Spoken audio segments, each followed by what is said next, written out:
ഗാസയിൽ സമാധാനം എത്തിയേക്കും. വെടിനിർത്തൽ വഴിയൊരുക്കി ഇസ്രായേൽ ബന്ദികളെ വിട്ടയക്കുന്നതുമായി ബന്ധപ്പെട്ട ചർച്ച വിജയത്തിലേക്ക്. അമേരിക്കൻ നിർദ്ദേശങ്ങൾ ഹമാസ് അംഗീകരിച്ചു. കരാർ ഒപ്പിടും മുൻപേ സ്ഥിരം വെടിനിർത്തലിൽ ഇസ്രായേൽ സമ്മതിക്കണമെന്ന സുപ്രധാന ആവശ്യം ഒഴിവാക്കാനും ഹമാസ് സമ്മതിച്ചു. ഇതാണ് പശ്ചിമേഷ്യയിൽ പ്രതീക്ഷയാകുന്നത്. ഗാസ യുദ്ധം അവസാനിപ്പിക്കുക എന്ന ലക്ഷ്യത്തോടെയുള്ള ഉടമ്പടിയുടെ ആദ്യഘട്ടം നടപ്പാക്കി 16 ദിവസത്തിന് ശേഷം ബന്ദികളെ മോചിപ്പിക്കാൻ ലക്ഷ്യമിട്ടുള്ളതാണ് നിർദ്ദേശം. ഘട്ടം ഘട്ടമായ വെടിനിർത്തലിൽ US വെച്ച വ്യവസ്ഥകൾക്കാണ് ഹമാസ് പ്രാഥമിക അംഗീകാരം നൽകിയത്. പകരം 6 ആഴ്ച നീളുന്ന ആദ്യഘട്ട വെടിനിർത്തലിനിടെ ചർച്ചകളിലൂടെ സ്ഥിരം വെടിനിർത്തലിലേക്ക് എത്താമെന്ന ധാരണയുടെ അടിസ്ഥാനത്തിലാവും സമാധാന ശ്രമം ആരംഭിക്കുക. ദോഹയിലെ പ്രാരംഭ ചർച്ച വിജയമാക്കുകയാണ്.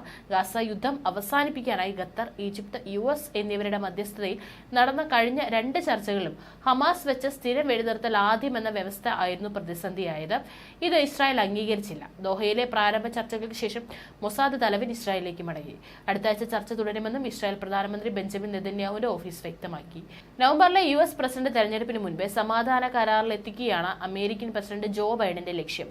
42 ദിവസം നീളുന്ന ആദ്യഘട്ട വെടിനിർത്തലിൽ ഗാസയിൽ നിന്ന് ഇസ്രായേൽ സൈന്യം പിൻവാങ്ങും. സഹായ വിതരണത്തിന് അവസരമൊരുക്കും. ഈ കാലയളവിൽ ഹമാസ് ഇസ്രായേൽ ചർച്ചകളിലൂടെ 2ാം ഘട്ടത്തിൽ ബന്ദികളെ മോചിപ്പിക്കാൻ ധാരണയുണ്ടാക്കും. Israel Palestine തടവുകാരെയും മോചിപ്പിക്കും. ഇതിനിടെ സ്ഥിരം വെടിനിർത്തൽ ചർച്ചയും ആരംഭിക്കും.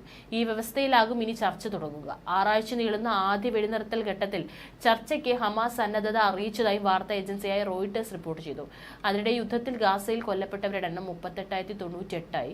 കരാറിന്റെ 1ാം ഘട്ടം പരോക്ഷ ചർച്ചകൾ തുടരുന്നിടത്തോളം മധ്യസ്ഥർ താൽക്കാലിക വെടിനിർത്തൽ, മാനുഷിക സഹായ വിതരണം, ഇസ്രായേൽ സൈനികരെ പിൻവലിക്കൽ എന്നിവ ഉറപ്പു നൽകുമെന്ന് US നിർദ്ദേശം ഉറപ്പാക്കുന്നുവെന്നും ഹമാസ് വൃത്തങ്ങൾ അറിയിച്ചു. USന്റെ പിന്തുണയോടെ അറബ് മധ്യസ്ഥരുടെ ശ്രമങ്ങൾ ഇതുവരെ വെടിനിർത്തൽ അവസാനിപ്പിക്കുന്നതിൽ പരാജയപ്പെട്ടു. ഇരുപക്ഷവും തടസ്സത്തിന് പരസ്പരം കുറ്റപ്പെടുത്തുന്നു. ഏത് കരാറും യുദ്ധം അവസാനിപ്പിക്കുകയും ഗാസയിൽ നിന്ന് ഇസ്രായേൽ പൂർണ്ണമായി പിൻവാങ്ങുകയും ചെയ്യണമെന്ന് ഹമാസ് പറയുന്നു.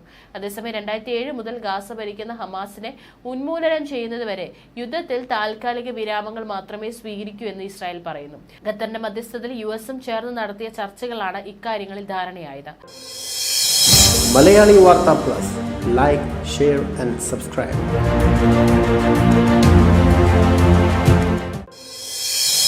Malayali Vartha plus, like, share and subscribe.